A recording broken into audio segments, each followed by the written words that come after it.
Hey friends. Today we're going to get into alignment, refinement. And we're going to use the Light Warriors United basic sequence to help model it. We'll focus today on just the warm-up, and we'll explore the nuances of these basic warm-up postures and learn how we can maximize the benefits of these poses.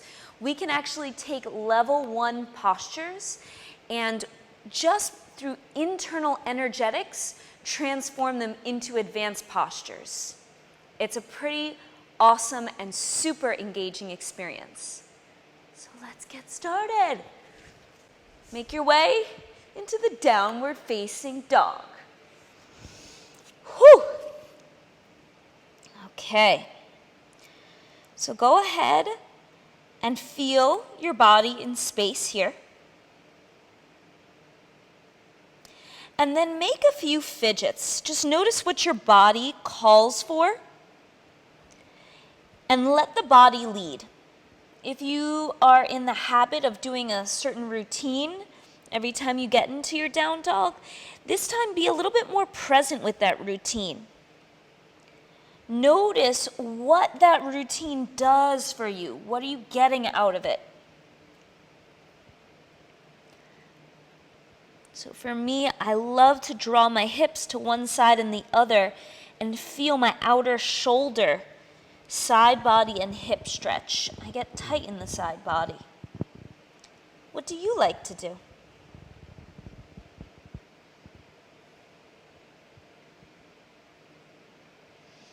And then come back to a neutral down dog.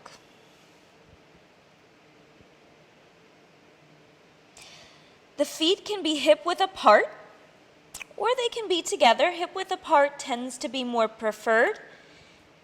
It's more spaciousness for the low back. And the heels disappear behind the ankles. The head and neck are relaxed. The heels are drawing to, but not necessarily touching the floor. They're just drawing down. The knees can be bent if the hamstrings are quite tight, but the thighs are thinking of pressing back. Reach the hips back to the best of your ability. Good enough is good enough. Keep your head and neck relaxed, but shift your awareness to your hands. The base of the index finger grounds, so that's the knuckle that connects the finger to the palm. The base of the index finger presses down. And the base of the middle, ring, pinky, they all press down. Thumb, that webbing between the thumb and index finger, press down. And feel the energy move to your fingertips and press the fingertips down more. The energy at the base of the wrist is slightly lifted. It may not literally pick up in space, but in your mind, you're imagining a millimeter of space right at that tiny arch between your thumb and pinky side of your wrist. If some of these notes are hard for you to feel in your body right now, just trust whatever sticks. Know that confusion is part of the learning process, and make peace with it. Breathe. Keep the energy in your hands. Now we're going to add some extra layers for my more advanced folks. If you can't access these directions, don't worry about it. Think of the inner arches of the feet lifting up. So it's like a suction cup of energy. That inner ankle bone lifts slightly. And then the outer ankle bone hugs in as the inner thighs engage. So energetically, think of the feet hugging to the midline. Energetically, think of the palms hugging to the midline. They don't literally move because the sticky mat is holding your hands in space. But energetically, you feel the palms drawing toward each other, and consequently, you feel the arms, the biceps engaging. Okay, so tighter folks, all you'll want to think of is moving the chest So people who are really tight may have their shoulders closer to their hands, the knees could be way bent. And all the tighter folks need to think about is moving the chest closer to the thighs and moving the thighs closer to the back of the room.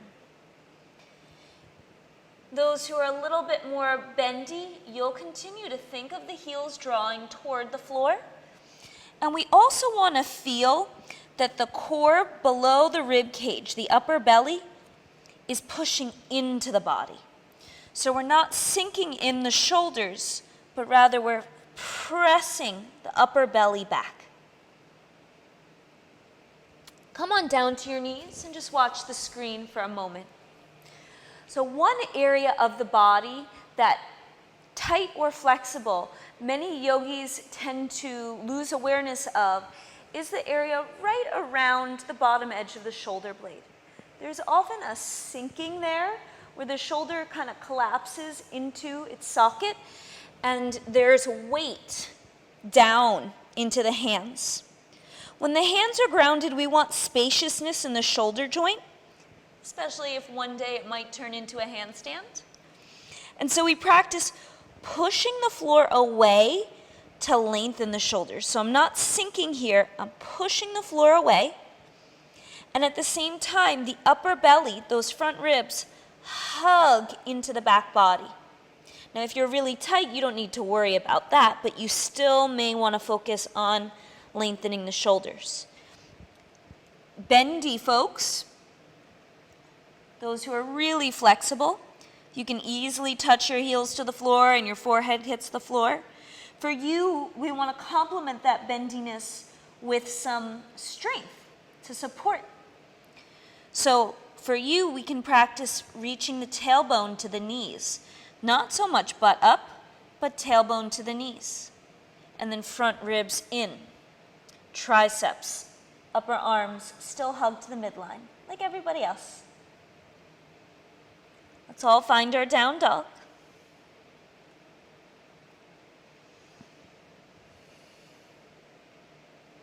Inhale, plank pose.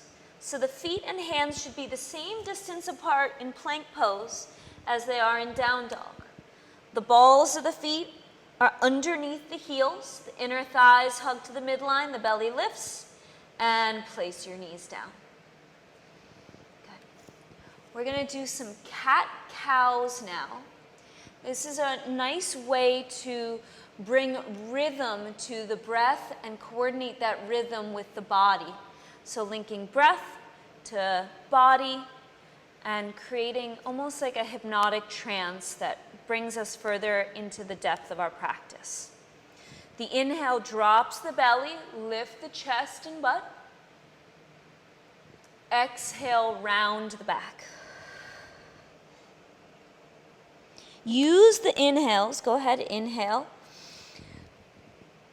to maximize the stretch. So really breathe in, lift up, and then use the exhale to maximize the stretch in the other direction. Round your back, push the belly out, push more air out.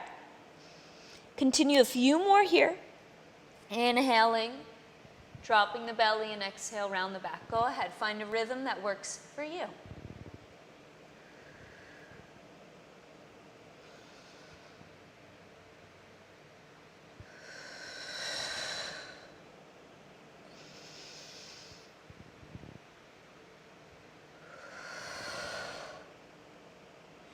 And then pause in the center. In this position, have your index fingers pointing forward. So we're not turning the hands in. For the sake of this class and in general, the index fingers point straight ahead. This helps turn the shoulder into more of an external rotation. When the middle finger points ahead, it can lead to the elbows bending sideways, especially when we make our way into Chaturanga. So turning the hands out ever so slightly, just index fingers forward, helps keep the elbows hugging in for postures that will come. In this position, you also want to feel that same work we did in down dog. So a lot of these alignment notes are quite consistent. The base of the index finger is grounding most, and the webbing there, and the weight is moving forward into the fingertips. On my hands and knees position, my shoulders are not stacked over the back of the wrist, because that would more likely cause the inner part of my wrist and the index finger here, that knuckle, tends to curl up, especially in postures like up dog. So we're setting a precedent of pressing that down, and oftentimes we'll have to remind ourselves of that over and over before it becomes just the way our body moves. So the hands are stacked underneath the shoulders, the palms more so than the wrists. And then in this position, we don't want to be hanging in our shoulders. Push the floor away and have that spaciousness that we talked about in down dog. And then from here, extend the right leg back. This is option 1. We're going to go through various levels, and you can stop wherever feels best for you. 2 is lifting the leg. Now, lifting the leg often happens when the belly drops and the butt engages. We want to feel the front of our pelvis is lifting. So there's a sensation, you can come to a kneeling position like me, that instead of having the leg go back and the belly forward, we want to feel the front of the pelvis lifting up toward the belly button. So the tailbone drops down. Now we're not over-tucking. Over-tucking the tailbone can lead to low back pain. Any direction I offer, do about 90%, maybe 80%. We don't want to push so hard our idea of what we're supposed to be doing onto our body that the body doesn't have space to tell us if something isn't quite right for us. Yoga is a chill activity. I mean, it's vigorous, but at the same time, even in the vigor, there's a level of ease to it. So only give about 80 to 90%. Leave the rest to feel the feedback your body's giving you instead of demanding too much of yourself that you're not able to listen to your body's wisdom. So there's that lifting at the front of the pelvis, not a tucking. Come back to your hands and knees. The leg extends back and then lifts up, and we're feeling the low belly pulling in toward the upper belly. So it's not so much about lifting the back leg high. The foot is hip height. It's about lifting the low belly. If this is going well, we can extend the left arm forward. If this still feels good, we can reach the arm all the way forward. Turn the palm to face the midline, and then come on down for a sec. One of the reasons why we turn the palms to the midline in Warrior 1 and Crescent Pose, in Chair Pose, is it helps have the shoulders in what's called external rotation. In yoga, we call it external rotation, where the tricep hugs in. This is useful for handstand and other arm balances. So we want to feel that the shoulder is fairly consistently lengthened and hugging in. When the arm is in this position, the shoulder blades are spread and lifted. This enables us to have more space in the shoulder joint, which means it can handle more pressure. So go ahead, leg back and up, fingertips forward and up. Tricep hugs in, so palm faces midline. All right, from here, if you still have it in you, exhale, knee to elbow, round the back. Inhale, extend that stable position. Exhale, pull it in. Inhale, reach. Exhale, reach. Last one. Notice what your right shoulder's doing. Keep it lengthened. And reach.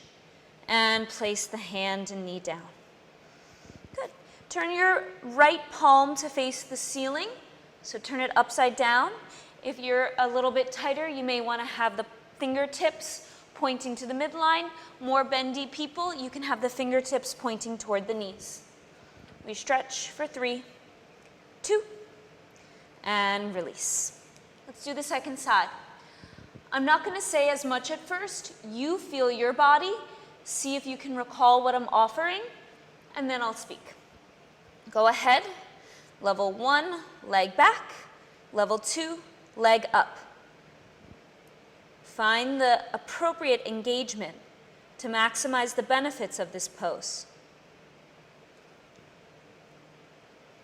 What's going on in the belly? It's lifting as the thigh hollows. Now, extend the right fingertips forward. Maybe lift the arm up. Having our eyes at one spot beneath the eye sockets, maybe slightly forward, helps with balance. Feel the belly engaged. Feel length through the tricep, hugging in and fingertips reaching away. Notice what's happening in the left hand. Is that left index finger knuckle bubbling up? Mine did. I'm going to remember to press it down. Is my shoulder sinking? I'm going to push out. And then exhale, knee to elbow. And extend. Exhale, 2. And extend. Keep going. Do the work we did in the cat-cow. As you exhale, round the back. And keep the core engaged. Okay. Place your hand and knee back down. Turn your left palm to face the ceiling and stretch the left wrist.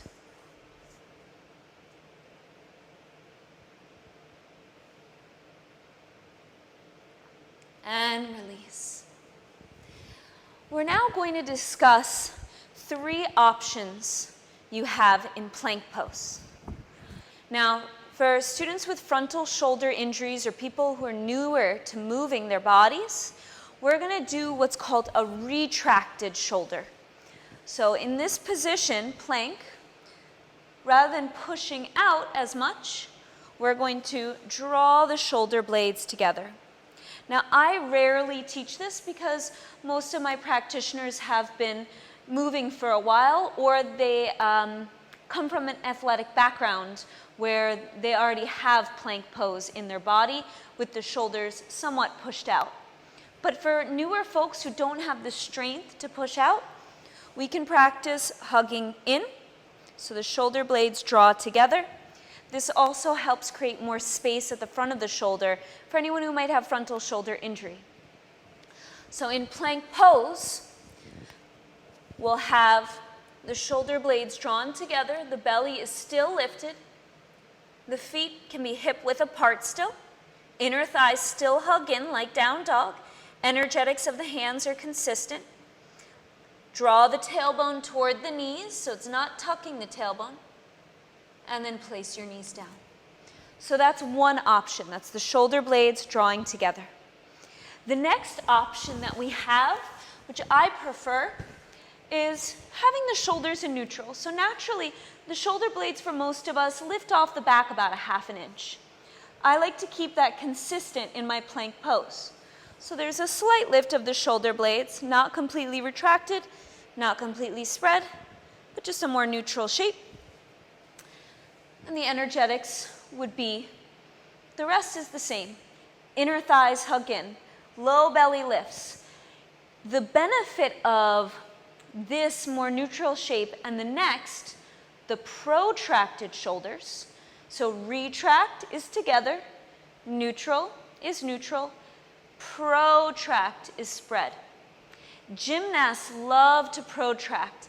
I've found it doesn't feel the best on my shoulders, and I have had pain at the front of my shoulder from doing too much protraction. So I tend not to do that, but most yogis who are arm balance enthusiasts prefer the protracted position. Everybody's body is different though, so now you know. One of the amazing benefits of learning is we become more open to possibilities. We don't know what we don't know, so we might be just practicing plank pose without an awareness that we have a shoulder blade that moves in different positions, and we have a choice on how we situate it. It's amazing. All right, so go ahead and set yourself up. We're going to start in hands and knees, and have your index fingers pointing forward, which naturally hugs the triceps in. Ground the base of your index finger and the webbing between the index finger and thumb. Feel the rest of the knuckles connect and press the fingertips down. Step the feet back in plank pose. Try the retracted. Try the protracted. It feels like crow pose. And then find something in the middle. In each position, the chest is extending forward and your upper belly is hugging to the back body. We'll hold here for another 3, 2, okay. Very nice. Roll out your wrists. When I'm teaching, I love to offer some core work before going from plank to chaturanga. That's hence the knee to elbow work and the cross diagonal work in the core. The lower from plank to chaturanga tends to cause the core to drop.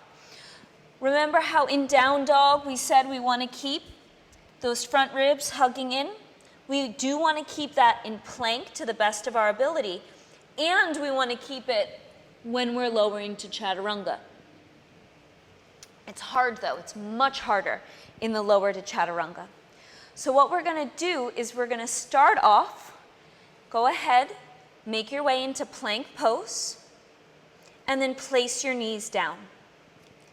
Lowering from plank to chaturanga on the knees for now is just going to give us an opportunity to feel our body with greater clarity. So without the muscular strain, we're going to have more ability to see what's happening in the system, as we'll have more freed energy.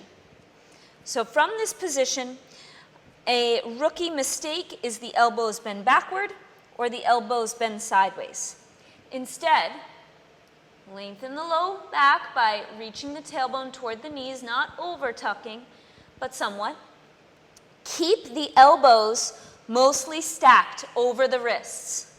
And then from this position, the chest goes forward. Elbows continue to hug in. And then push up. Okay, so doing chaturanga with the knees down is so valuable for so many.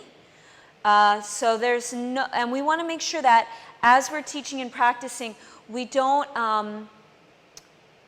judge the postures in any way. Yoga is not a competitive sport. You get to do any variation that you want, and you get to enjoy your body while you do it. There's no goal, there's no needs to happen.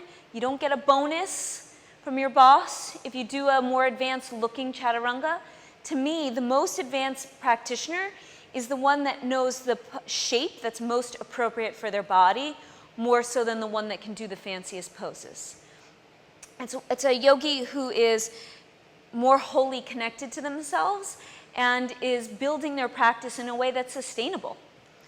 All right, so and reflect self-awareness.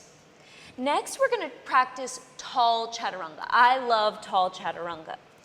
I can demonstrate for you before you get into it. So from my plank pose, rather than feeling the pressure of going all the way to that elbow height position, I can just bend my elbows a little bit and maintain perhaps the spreading. If I wanted to keep my shoulder blades spread, it's easier to do that in the tall chaturanga, and it's much easier to feel the upper belly hugging to the back body. I quite like chaturanga, and the transition into up dog from the tall chaturanga is quite simple as well. It doesn't change things much at all. But from here, keeping everything engaged, and we'll talk about the up dog transition in a moment. Okay, so let's give that tall chaturanga a try. Go ahead, place your palms down, recall the orientation, recall the hands hugging in, recall the grounding of the base of your index finger. Make your choice in the shoulder blades and do your best to keep it consistent as you lower. Go ahead, take your tall chaturanga and we hold, chest forward, elbows mostly over wrists, upper belly back, low belly, hollows, hold, okay. Woo! Strong. Yes. All right. So what's next? I guess we'll go for the full chaturanga now. All right. If your wrists are feeling sensitive, then you may want to sit this one out, or after a little stretch, a little shake, you're ready for it. Shall we? You can also, you're welcome to place your knees down. Let's go ahead. Find your plank pose. Belly is lifting. Inner thighs of your legs hug to the midline. Shoulders stack over palms. Elbows remain mostly over the wrists. Chest goes forward. Elbows bend. Keep the belly lifting for 5, 4, 3, 2, and whew. All right, lay down. Nice work. Who knew? So many layers happening within each pose. Those triceps hugging in really make an awesome difference in the engagement in the biceps. All right, next we're gonna work on up dog. Okay, in up dog, common mistakes I see is the wrists are in front of the shoulders and that index finger knuckle curls up.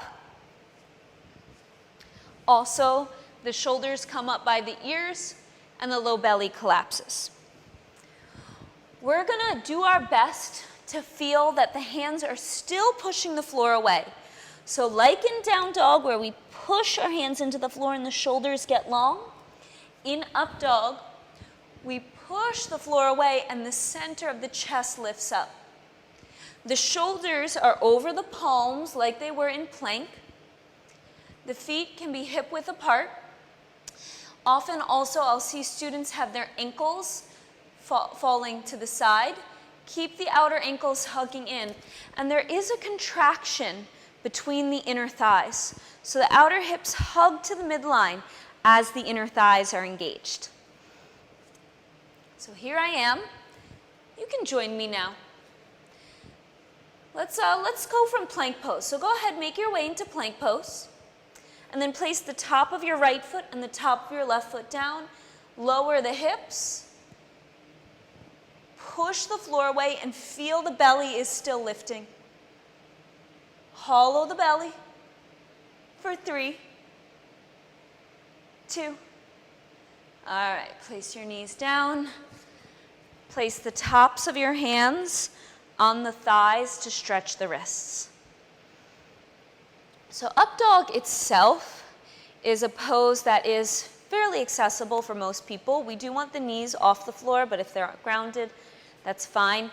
The hips, we would very much like the off of the floor. So that's a difference between up dog and a different pose.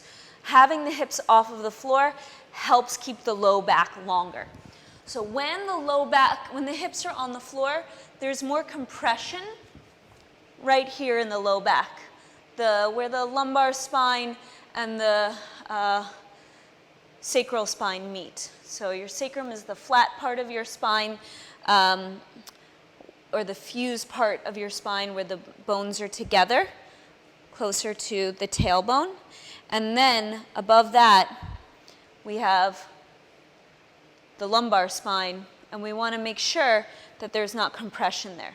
So one way to prevent compression is through core engagement. To clarify that, let's practice it in Sphinx pose. Give the wrists a little bit of a break here. Sphinx pose is another great prep pose for up dog. I often like to do some back bending before up dog because especially in beginner classes, it can be a bigger back bend. So Sphinx pose or those cat-cows are great precursors to the up dog. Elbows underneath the shoulders, tops of the feet pressed down, low belly lifts, elbows pressed down, chest lifts. The tops of the shoulders lean back. Now, feel what happens when you drop the low belly, and feel what happens when you engage the core. So resist the low belly from the floor as much as possible.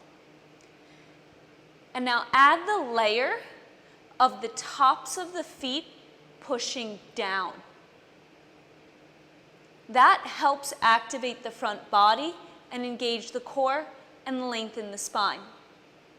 Simultaneously press the elbows down and tilt the tops of the shoulders back. Yeah, so belly is engaged, but not causing the chest around. In opposition, but in synergy, the tops of the shoulders lean back. Okay, so let's bring that work to up dog. Hands by the sides of the rib cage, tops of the feet push down, up dog, chest forward and up. And then from the low belly, hips up and back, down dog. So we want to feel that push to down dog coming from the low belly. Let's do that, and then we'll discuss the chaturanga to up dog. So make your up dog shape. Put your mind on the low belly. Exhale. Feel the tips of the toes come to the floor and then roll over the feet. Many people like to step their feet in a little bit. Just be careful not to step the feet in too much. We want to have that down dog, once again, the same length as your plank pose, hands to feet. Okay, and then sit down. We'll talk about the transition now from chaturanga to up dog. There are three main ways that it can happen. The first is the flip-flip. This one tends to be a favorite, and it's the most accessible. So here I am, I did my tall chaturanga, say.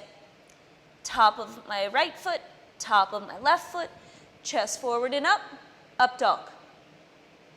That's all. Yeah, flip, flip.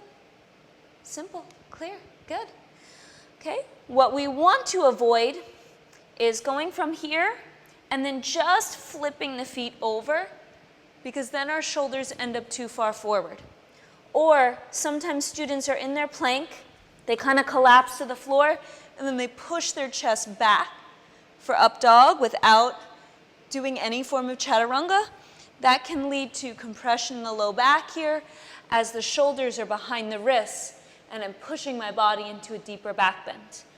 Also, with the shoulders behind the wrists, we leave the wrists vulnerable to more compression because it's harder to move the weight forward in the hand into the fingers. But remember, since that down dog, we're always trying to keep this guy slightly lifted.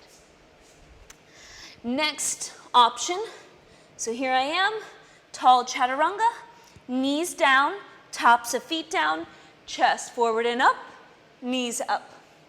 This is actually my preferred way of transitioning. I'll show one more time. Plank pose, bend the elbows, knees down, tops of feet down, chest forward and up dog. Now last, we have the Ashtanga variation that has a kind of a push-pull energy in the feet. So watch my feet and see what happens. From plank, chaturanga, I push the toes back and then pull them forward, so my shoulders remain stacked over the palms. I don't love this one because I have dry skin, and I find that when I practice this, my big toe starts to peel. So to keep my skin intact, I like to do option number 2, but this one's a little bit cooler. And there's that burst of energy back with the feet before they pull forward. Demonstrate again. Plank pose, lower, push, pull. Go ahead, play around with it. It may take a few tries to get the hang of it. Play yoga with me. You got this. Last little bit.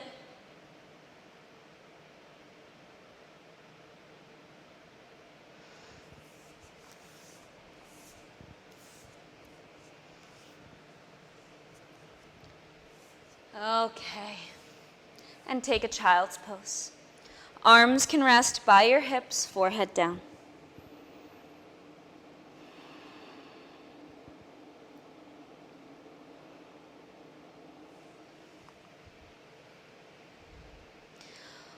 One of the things that we experience in yoga is that it's not what we do, it's the energy that we bring to what we do that creates the experience.